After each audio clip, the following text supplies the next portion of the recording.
Ganesha Operation. Ya. Kenapa Pak Bob pilih nama itu? Yang pertama memang ada kaitannya, saya adalah alumni ITB. ITB simbolnya adalah Ganesha. Ya. Ganesha adalah lambang dari ilmu pengetahuan. Pas ada operasi Ganesha di Sumatera Selatan untuk penyelamatan gajah dan segala macam. Operasi Ganesha cocok juga nih. Ini ilmu pengetahuan juga sedang beroperasi. Lah, saya buat bahasa Inggrisnya Ganesha Operation. Itu latar belakangnya.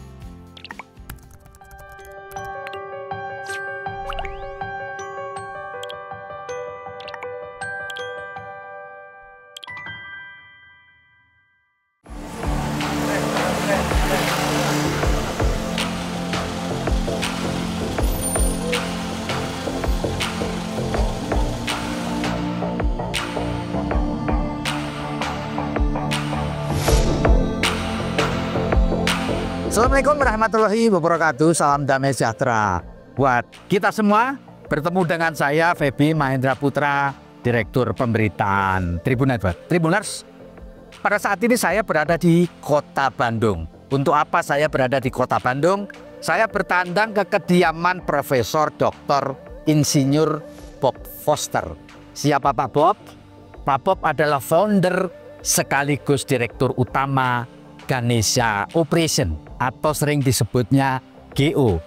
Saya ingin ngobrol dengan Pak Bob bagaimana kiat beliau dan kru tentu saja bisa eksis selama 41 tahun di tengah perubahan zaman. Ikuti obrolan saya sepanjang hari ini bersama Pak Bob Foster. Oke?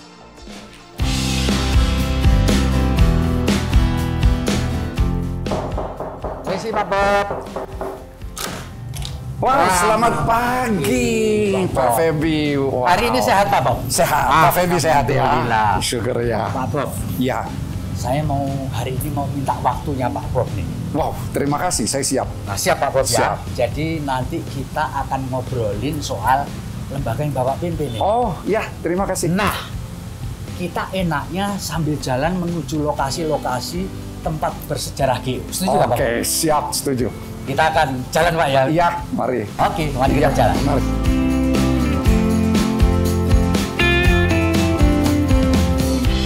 Kita jalan ya, Pak? Ya, oke, kita jalan Pak Bob. Mari, Pak Ayo. Feby. Nah, nanti sembari kita jalan menuju lokasi-lokasi bersejarah GO, Iya. Pak Bob nanti bisa kita ngobrol sedikit ya mengenai apa-apa yang telah Pak Bob dan tim lakukan. Yap. Supaya lembaga ini yang sudah berusia 41 tahun ini Pak, Iya. tetap eksis dan dapat mengikuti perkembangan zaman. Ya. Itu apa Pak kiatnya? Satu hal yang saya ingat apa yang dikatakan oleh Jack Welch, Ya. jika perubahan di luar lebih besar dari perubahan di dalam, itu sebetulnya sudah tanda-tanda kritis. Oh gitu ya? Iya, artinya kita harus bisa leading terhadap setiap perubahan yang ada.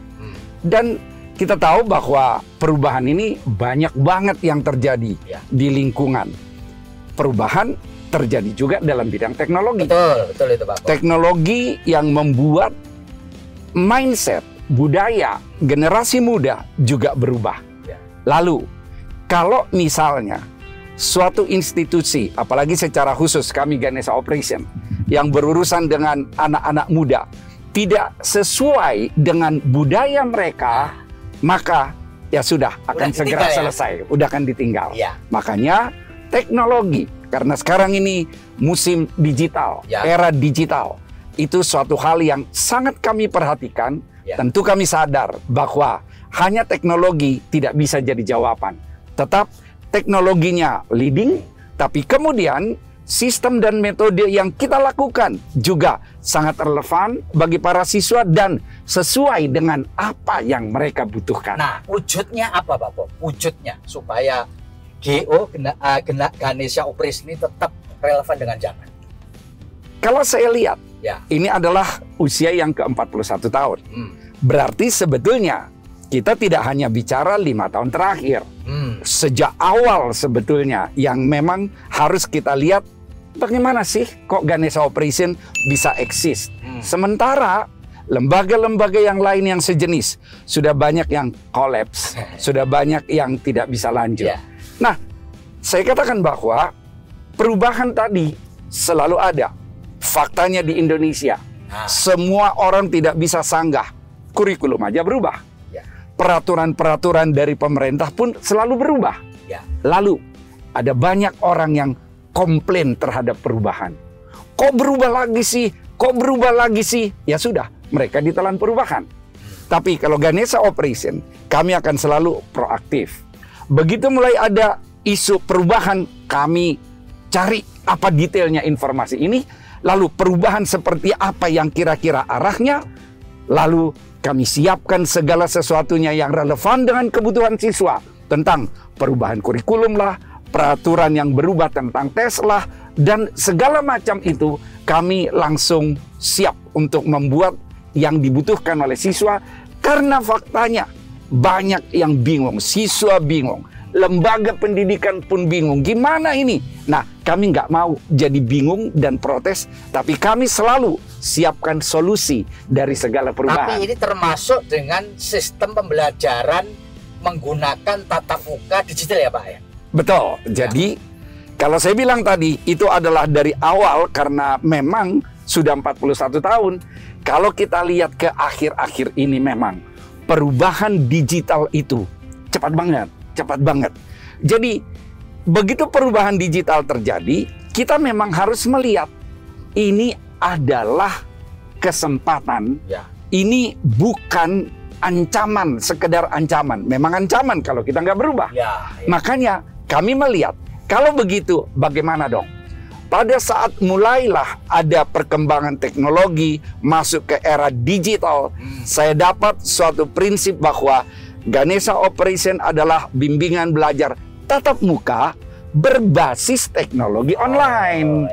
Jadi teknologi online ini tetap harus kita gunakan karena banyak hal yang menjadi keuntungannya. Pertama, kita akan bisa memberikan materi secara lengkap karena tidak terbatas hanya waktu tatap muka. Kedua, budaya siswa atau generasi muda yang sekarang ini gadget, mereka pun pakai gadget tapi untuk belajar. Tetapi jangan terjebak, nggak boleh hanya digital, karena yang kita hadapi adalah manusia yang butuh tatap muka. Pak Bob, kita ini sekarang lagi menuju kemana nih? Kita sedang menuju ke Jalan Surapati nomor 7. Apa itu? Disitulah pertama kali Ganesha Operation didirikan. Tahun 1984. Betul Pak Febi. Ya, jadi bangunan itu itu Pak Bob berawal dari sebuah garasi, benar nggak Pak? Betul. Betul banget. Nanti kita akan lihat ya. Kita akan lihat. Kan itu dari sebuah garasi lah Ganesha Operation ini lahir. Iya. Pak Bob. Boleh dong cerita sedikit nanti sebelum kita sampai ke lokasi. Ganesha Operation. Kenapa Pak Bob pilih namanya? Nah, yang pertama memang ada kaitannya. Saya adalah alumni ITB. ITB simbolnya adalah Ganesha. Ganesha adalah lambang dari ilmu pengetahuan. Jadi relevan banget. Tapi apa ya kira-kira lengkapnya? Ganesha is okay. Cocok juga. Seperti yang saya ceritakan latar belakangnya tadi. Tapi pada saat itu, pas ada operasi Ganesha di Sumatera Selatan yang top banget se-Indonesia. Oh, sedang ada operasi Ganesha untuk penyelamatan gajah dan segala macam. Lah, operasi Ganesha cocok juga nih. Ini ilmu pengetahuan juga sedang beroperasi. Lah, saya buat bahasa Inggrisnya Ganesha Operation. Itu latar belakang. Pak Bob, kita ini tampaknya sudah nyampe nih. Iya. Lokasi bersejarahnya Ganesha Operation ini Pak Bob. Iya, betul. Boleh ya nanti kita tonton di mana letak garasinya itu. Iya, betul Pak Febi. Kita akan lihat. Nah, sudah sampai Pak. Kita turun dulu Pak Bob ya. Ya, mari Pak Febi.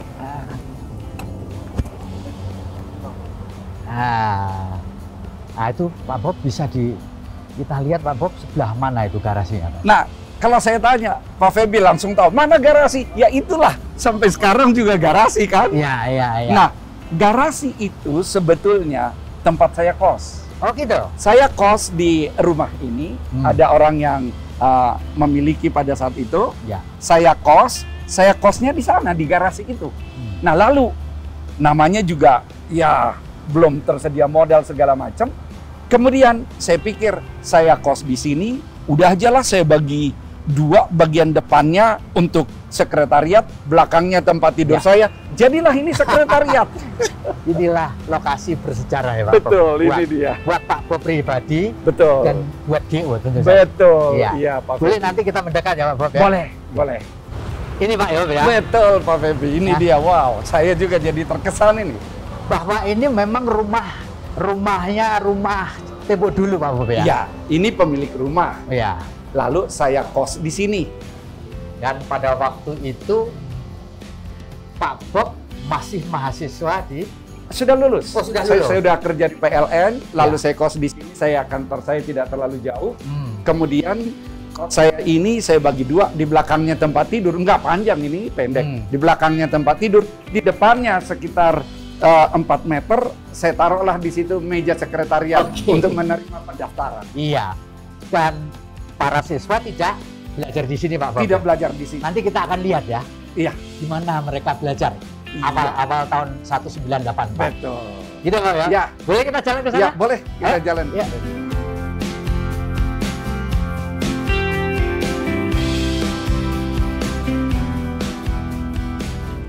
Oke Pak Bob, jadi kita sekarang menuju kemana nih?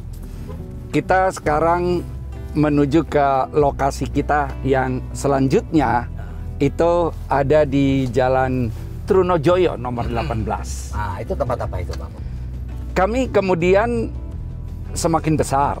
Lalu kita lihat bahwa kita sudah bisa nih pindah dari garasi dan kita mau langsung juga di tempat kita itu ada tempat belajarnya. Lalu kita cari, kita ketemu di Jalan Trunojoyo nomor 18. Oke. Pak Bob tentu masih ingat ya, meskipun udah 41 tahun ini. Iya. Berapa siswa tahun 84 itu berapa kira-kira Pak? Tahun 84 kita mulainya pada saat memang menjelang penerimaan mahasiswa baru. Jadi begitu kita buka, jumlah siswa baru 150 orang. 150. Iya, tapi itu hanya kelas 12 kan. Pada saat itu belum sampai kepada SMP dan SD. Masih SMA lah ya Pak? Masih SMA tapi hanya kelas 12. Oke. Pak Bob, masih ingat nggak pada waktu itu? Berapa sih jumlah pengajarnya GO waktu itu? Di awal itu memang pengajar masih terbatas, jumlahnya 10 orang. 10 orang. Oke, nanti tampaknya kita akan sampai juga ini Pak Bob. Iya. Lokasi Trunojoyo 18. Kedua ya buat GO. Oke ya Pak ya. Iya.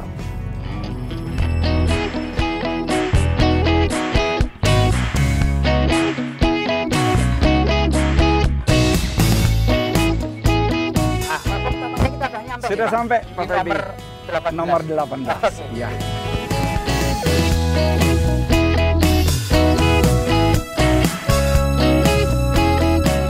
Pak Bob, Ya, apakah bangunan ini masih seperti ketika Pak Bob pakai dulu? masih persis banget Pak Feby. Jadi begini persisnya, atapnya juga tampilan luarnya. Dan kemudian inilah yang juga dipakai untuk administrasi juga di sini. Administrasi kembali nih, garasi ini jadi administrasi. Jadi spesialis garasi ya. Iya. Baru itu ruangan kelas-kelas ke belakang semua. Ke belakang semua. Jadi ini adalah rumah legendarisnya GO. Iya, betul. Yang sampai sekarang masih seperti dulu. Masih seperti dulu. Jadi kayak lagu Aku Masih Seperti Aku. Seperti yang dulu. Pak Bob, habis dari gini, di mana lagi perjalanan kita untuk bisa mengetahui perjalanan dari GO? Kita bisa ke Jalan Sumatera nomor 35. Iya. Apa bangunan itu, Pak? Jalan Sumatera nomor 35 memang itu sebagai gedung kita yang pertama, gedung kita yang pertama yang kita miliki. Ya. Kemudian itu juga pernah kita pakai sebagai pusat Ganesha Operation se-Indonesia. Nanti kita ke sana ya Pak? Iya, kita ke sana. Pak Bob, ya. Pak Bob tadi bilang kita akan menuju Jalan Sumatera pertama yang dimiliki oleh GU. Betul. Nah, sebagai bangunan yang difungsikan sebagai kantor pusat pertama Pak Bob ya? Iya. Saya kepingin dapat cerita, so far Pak Bob. Iya. Berapa banyak cabang kita ini di seluruh Republik ini Pak? Sekarang ini kita sudah ada di 297 kota se-Indonesia. 297 iya, kota. Dari Aceh sampai Papua. Papua ya? Iya. Ya. Dan kemudian lokasi kita itu ada di 717 gedung se-Indonesia. Dan 26 provinsi se-Indonesia. Terakhir di mana Pak Bob? Paling gres? Paling gres di Papua. Tepatnya di Jayapura. Kota, di Jayapura. Ibu kota Papua Indo ya Pak? Iya, betul. Oke. Pak Bob, apa sih bedanya dengan bimbingan belajar lain? Apakah Pak Bob di kota-kota tadi, di wilayah tadi itu franchise atau memang murni cabang dari GO Pak Bob? Murni cabang. Jadi semua lokasi kita memang kita kendalikan secara terpusat karena kita nggak mau kualitasnya jomplang dari satu tempat. Itu ya pertimbangannya. Betul, iya. Jadi kita bisa menyamakan standar kualitas. Betul. Supaya trustnya tetap terjaga ya. Iya, supaya siswa dimanapun dia ikut, ya dia berhasil. Jadi itu memang hal yang kita buat untuk seluruh lokasi kita se-Indonesia. Ganesha Operation ini mendapat rekor muri sebagai bimbingan belajar terbaik. Salah satu yang mereka lihat adalah alumni Ganesha Operation mendominasi kursi-kursi di PTN terkenal. Gitu. Nanti Pak Bob, saya kepingin Pak Bob cerita nanti ya secara teknikal. Ya. Apa-apa yang telah sedang dan dilakukan GO untuk mencapai target itu, betul nggak Bob? Betul. Karena harus ada caranya, ya kan? Iya. How-to-nya kan harus ada. Iya. Nah, nanti kami berharap Pak Bob bisa memberikan satu elaborasi lah terkait dengan upaya itu. Oke ya Pak Bob ya? Oke, siap. Ya, oke. Nanti kita lihat bersama-sama dengan Pak Bob apa saja yang telah, sedang, dan akan dilakukan. Oke. Siap. Oke.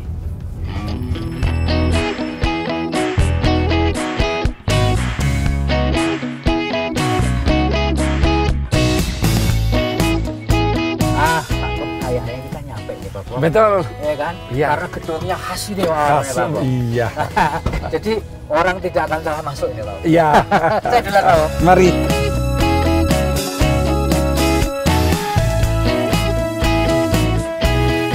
Selamat pagi. Selamat datang di Ganesha Operation.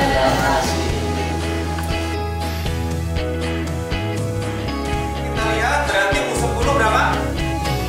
19. Ya. Semua. Ini Bapak Ibu ini lagi ngapain Pak?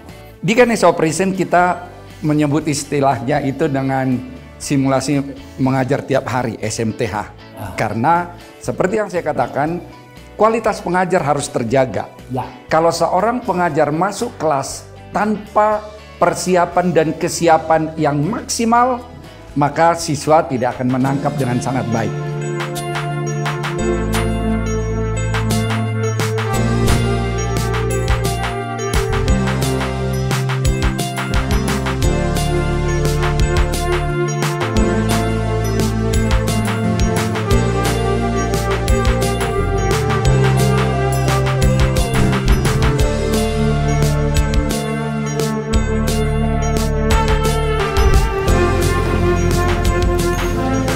Pak Febi. Yap, selamat siang. Terima kasih. Wow. Halo adik-adik. Halo. Wow. Mohon maaf waktunya sebentar terganggu. Kita lihat nih, lagi TST kan? Ya. Wah. Selamat belajar. Itu Pak Febi. Apa itu? TST apa itu Pak Bob? TST bukan tahu sama tahu. TST adalah Tutorial Service Time. Jadi Kalau 3B, belajar seperti tadi kita lihat ada pembelajaran tatap muka, lalu mereka pengen memperdalam atau ada yang kurang dimengerti, atau ada PR di sekolah, atau ada project. Nah, mereka tinggal meminta waktu aja kepada Ganesha Operation, lalu ada pengajar yang dampingin mereka seperti ini. Jadi waktu ekstra untuk memberikan tambahan-tambahan pelajaran sesuai kebutuhan mereka. Kadang-kadang mau ujian nih, udah kami mau TST, ayo datang. Tapi memang kita juga budayakan mereka, udah datang aja belajar. Kalau kamu rada kurang menarik belajar di tempat lain, datang sini. Nah, seperti mereka di sana sambil duduk seperti itu gitu. Bisa sambil nyantai juga ya? Bisa sambil nyantai juga. Santai. Gitu. Betul. Oke Pak Bob, mantap Ya. ini Ya. teknik belajarnya. Ya. Lanjutkan ya. Ya.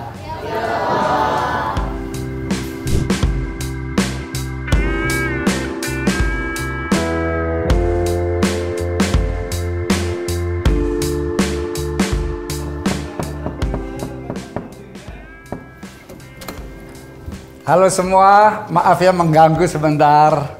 Wah, lagi semangat nih. Lagi ngapain nih sekarang? Belajar apa? Matematika.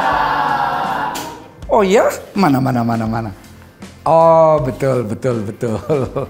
Pak Bob, Ya. ini bisa dijelaskan mengapa mereka ini nunjukin HP ini Pak Bob? Ya, Ganesha Operation adalah bimbel tatap muka berbasis teknologi Ya. online. Berarti mereka tidak hanya tatap muka. Tatap muka seperti yang dilakukan Pak Budi ini sangat perlu karena mereka adalah makhluk sosial yang butuh ada interaksi. Namun, kalau mereka belajar halnya pakai buku seperti ini itu sangat terbatas. Ya. Karena ada kalanya, oke kita buka dulu, ada contoh soal di sana.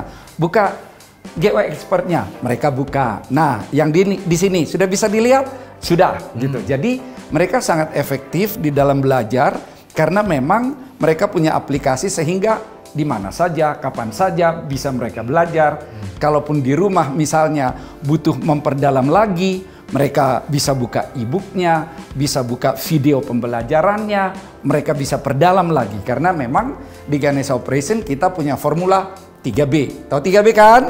Apa itu? 1, belajar. Kedua, bertanding. Oke, clear Pak Bob. Jadi itulah gunanya mereka pegang HP ya Pak Bob. Betul. Baik Pak Bob, rasanya kita tidak boleh terlalu lama mengganggu mereka. Iya, Benar iya, nggak, Pak Bob? betul. Mereka lagi Iya. Belajar. Pak, izin mengganggu sebentar. Silakan dilanjut. Ya, terima kasih. Lanjut, tetap semangat. Pamit ya. Ya. Terima kasih. Sukses ya. Ya. Terima kasih.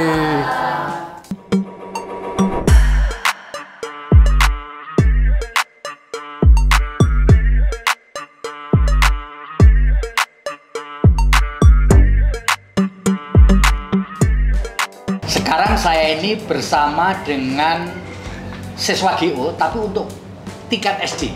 Namanya agak unik. Namanya adalah Edric Dimitri Baltasar Siahaan. Nah, sekarang di Edric kelas berapa? Kelas 4. Kelas 4. Sudah berapa lama jadi siswa GO?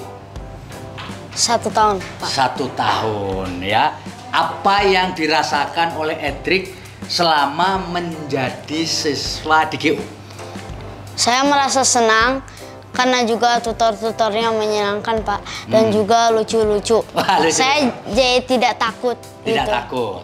Saya dengar Edric punya prestasi gitu. Pernah ngikut lomba tertentu? Pernah. Ah, apa itu? Olimpiade Matematika Internasional, Pak. Ah, dapat juara berapa itu? Medali perunggu, Pak. Medali perunggu. Luar biasa. Nah, kalau selama mengikuti pelajaran di GO, apakah Edric juga tambah pintar di sekolah? Iya, Pak. Ada soal dan cara yang sama di sekolah dan di GO. Oke. Jadi, Edric mendapatkan manfaat selama 1 tahun ini belajar di GO bersama dengan teman-teman yang lain. Gitu ya? Iya. Oke, selamat ya Edric ya. Moga-moga nanti kedepannya belajarnya selalu lancar dan menjadi juara kelas. Terima kasih Pak. Oke, terima kasih. Yuk, salaman. Mantap. Nama lengkapnya siapa, Dek? Nama lengkap saya Fani Intan Pratiwi, biasa dipanggil Fani. Oke, saya dengar Dek Fani ini sudah diterima di sebuah perguruan tinggi negeri yang terkenal di Bandung. Ya, betul. Betul ya? Betul. Di fakultas apa, Dek? Kalau boleh Di Fakultas Ilmu dan Teknologi Kebumian, tepatnya di ITB. Terus jalurnya apa nih? Sebetulnya aku jalur SNBP. Baik. Boleh saya tahu sekarang Dek Fani ini kan sudah selesai ya. Berapa lama belajar di GO?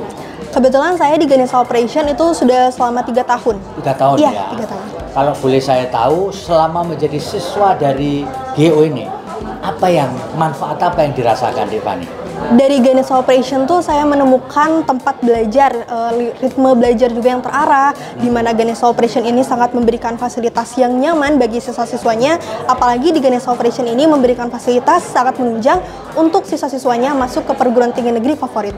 Oke, nah tadi kan disebutkan bahwa ini memberikan benefit kepada Dek Fani gitu. Apakah ini juga ada pengaruhnya dengan prestasi Dek Fani di sekolah? Untuk prestasi di sekolah, alhamdulillah setelah saya mengikuti Ganesha Operation selama 3 tahun, saya dari kelas 10 sampai kelas 12 itu ranking 1 terus, dan juga materi-materi di sekolah itu relevan. Banyak sekali soal-soal ulangan seperti soal-soal di Geo Expert. Jadi pada saat itu juga saya merasa sangat terbantu dengan adanya Geo Expert, dan juga mungkin karena sekarang kan selain KBM di Ganesha Operation itu ada namanya tambahan di luar jam GO gitu, atau di luar KBM. Ada namanya, kalau di sini dikenal dengan nama TST. Nah, di TST ini sampai kita minta ke pengajar-pengajar di GO ini untuk memberikan materi tambahan gitu, misalkan materi sebelum ulangan ataupun materi-materi yang sebelumnya saya tidak paham gitu di sekolah. Jadi setelah saya mengikuti TST ini, dengan itu tuh terbantu banget, karena dimanapun kita pengajar-pengajar GO itu diarahkan gitu, lebih paham, dan kita juga nancep gitu materi-materi ini. Oke, selamat ya Dek ya. Terima kasih ya. Bisa jadi sarjana yang luar biasa. Terima kasih.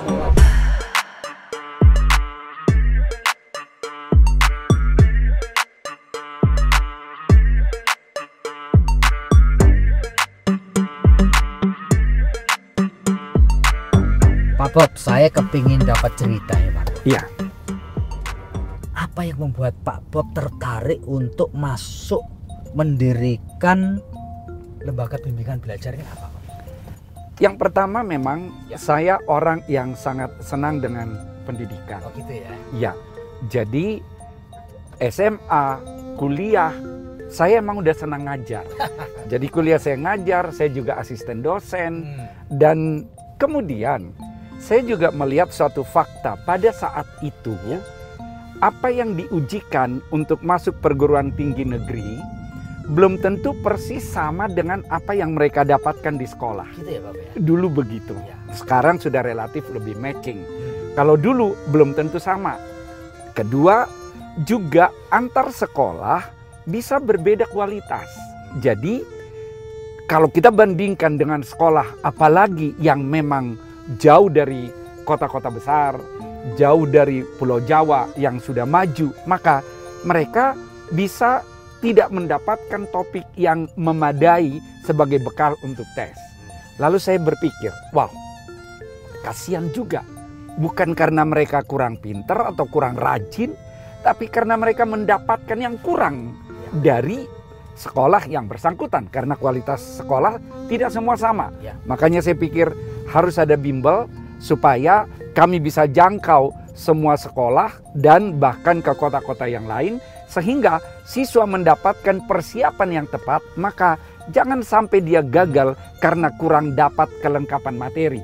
Tinggal kalau udah kita ajar dimanapun lokasi mereka akan bisa belajar dengan baik untuk bisa keterima di PTN-PTN. Apalagi PTN ini kan biayanya lebih murah daripada PTS pada saat itu. Pak Bob, jadi tadi Pak Bob sempat menyinggung bahwa ada target-target setiap tahun berapa banyak siswa yang harus tembus ke PTN. Ya.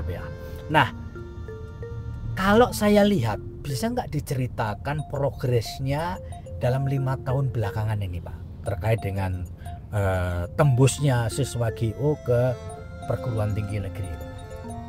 Memang apa yang kami targetkan itu rata-rata memang tercapai, lebih sih, lebih dari yang kami targetin. Makanya kalau tahun lalu kami 50.000 kami targetin tercapai, sebelumnya 47.000 tercapai. Nah, itu tercapai yang semua kami targetin, sehingga kalau 5 tahun terakhir ini aja kita lihat, ya ratusan ribu kan yang udah keterima mereka di PTN-PTN. Jadi ini memang diperlukan karena saya mau seluruh cabang itu se-Indonesia tahu apa yang dituju sehingga mereka serius. Karena saya kan bilang, gak boleh loh target kamu tidak tercapai. Karena orang bimbel datang ke Ganesha Operation karena mereka punya cita-cita. Mereka mau keterima di PTN, maka kamu harus serius supaya siswa-siswa ini menjadi orang-orang yang berhasil masuk PTN. Seperti itu. Iya, Pak Bob. Ya. Ini ada Bapak dan Ibu-ibu di belakang kita ini. Iya. Ini mereka ini siapa dan lagi ngapain, Pak Bob? Ya, mereka ini semua di sini, di sana menyiapkan materi untuk bahan pelajaran untuk seluruh siswa kita. Karena memang materi ini kan sangat banyak. Per level juga banyak banget, ya. SD, SMP, SMA. Kemudian versinya juga banyak. Ya. Ada yang berupa e-book teori yang mereka bisa buka di aplikasinya. Ada soal-soalnya, ada yang berupa seperti buku pelajaran untuk mereka bahas. Juga ada video pembelajarannya. Jadi ada banyak hal yang mereka siapkan. Makanya beda-beda juga kita lihat, ada yang pakai headphone, ada yang enggak. Karena suaranya pun harus mereka dengar kalau ini bicara videonya.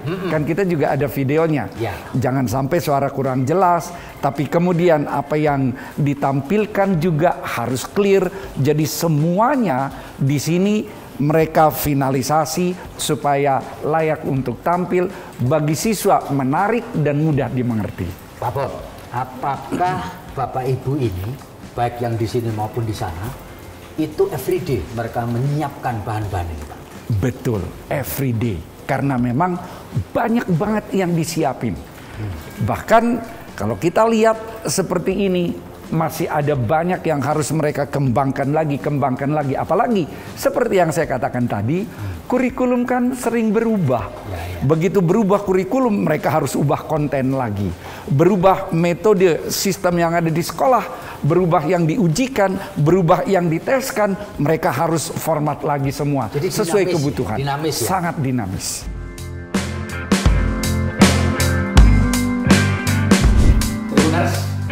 Kini kita memasuki dari penghujung ngobrol saya dengan Profesor Dr. Insinyur Bob Foster. Pak Bob, Ya. boleh dong saya minta pendapat Pak Bob? Ya. Negeri ini akan memasuki era bonus demografi. Ya. Dan kemudian ada jargon mengenai Indonesia Emas tahun 2004. Ya.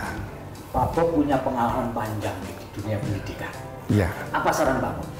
Yang pertama saya melihat Indonesia punya potensi yang luar biasa karena secara jumlah penduduk kita 4 besar di dunia.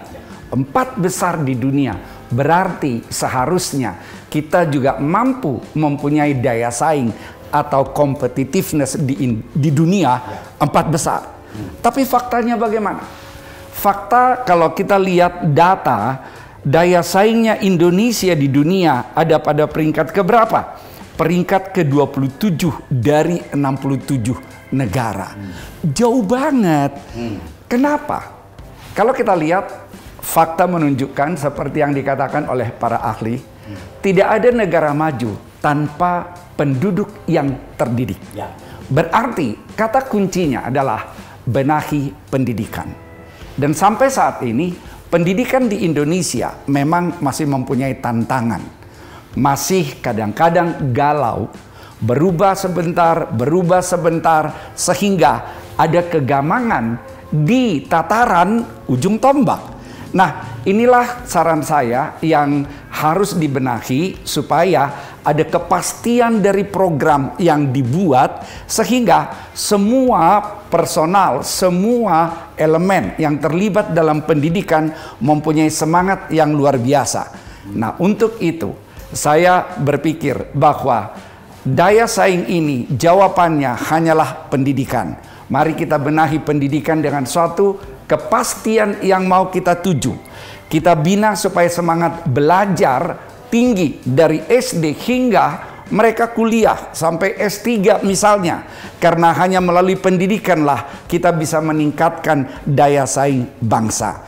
Nah, saya bilang jangan kita takut untuk membuat persaingan sehat untuk seluruh generasi muda Indonesia. Karena tanpa semangat untuk mau bersaing kompetitif secara sehat, kita nggak akan punya naluri untuk selalu memperbaiki diri. Harusnya kita harus bisa bilang kepada seluruh generasi muda, be the best of who you are. Jadi yang terbaik dari dirimu sendiri. Melalui apa? Melalui pendidikan. Nah, karena itulah sebetulnya menuju generasi emas tahun 2045 kita benahi generasi muda. Karena kalau mau mengubah suatu bangsa, ubahlah melalui generasi mudanya. Dan yang paling kuat untuk mengubah generasi muda adalah pendidikan. Mari kita benahi pendidikan sehingga Indonesia akan menjadi negara yang maju dan minimum daya saingnya 4 besar di dunia. Semoga. Pak Bob optimis nggak ya bahwa kita mampu seperti yang disarankan Pak Bob tadi? Saya udah pasti optimis. Dalam arti kita punya potensi untuk itu. Kalau kita nggak punya potensi untuk itu, saya nggak akan optimis. Nah, potensi yang saya maksud adalah potensi dari generasi muda kita. Saya tahu ada penemu-penemu secara internasional. Mereka menemukan antivirus, mereka menemukan alat untuk mendeteksi kanker tanpa operasi. Itu adalah orang-orang Indonesia yang mempunyai hak cipta penemuannya, tapi di luar. Berarti apa? Berarti secara potensi bisa.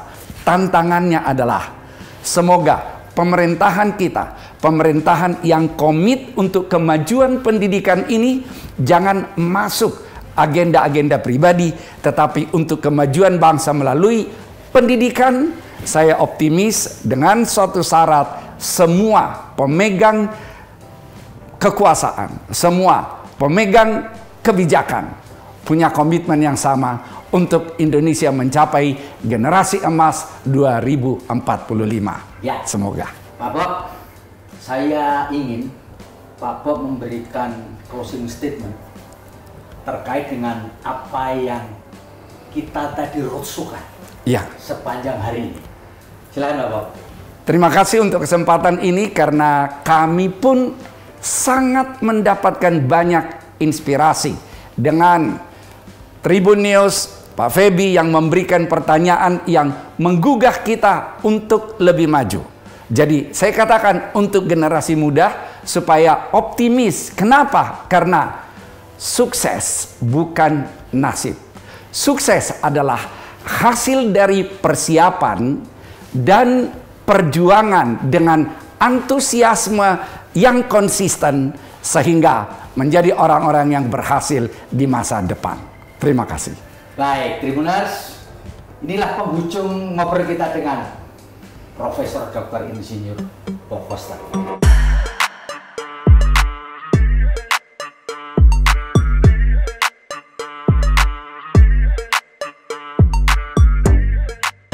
Terima kasih sekali lagi karena Bapak telah membersamai saya selama 1 hari ini. Terima kasih, kami juga mengucapkan terima kasih. Saya mohon maaf manakala sepanjang kita keliling ini saya ada salah-salah kata Pak Bob. Iya, sama kami juga mohon dimaafkan. Pak Bob, sekali lagi saya pamit kembali ke Jakarta. Iya, selamat jalan ke Jakarta. Ya, terima kasih Pak. Terima kasih. Pamit Pak. Mari.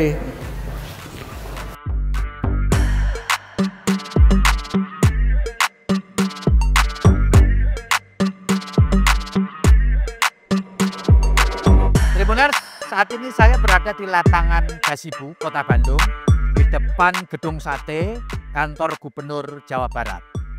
Saya baru saja ngobrol wawancara khusus dengan Profesor Dr. Insinyur Bob Foster. Beliau adalah Direktur Utama Ganesha Operation. Saya pamit balik ke kota Jakarta.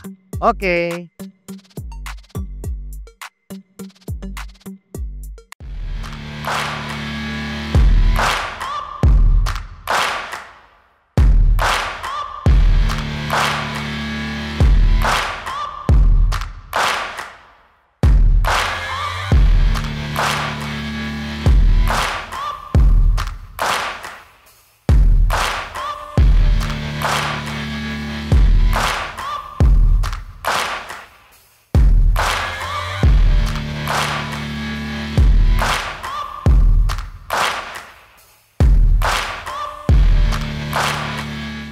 Download Tribun X sekarang, menghadirkan lokal menjadi Indonesia.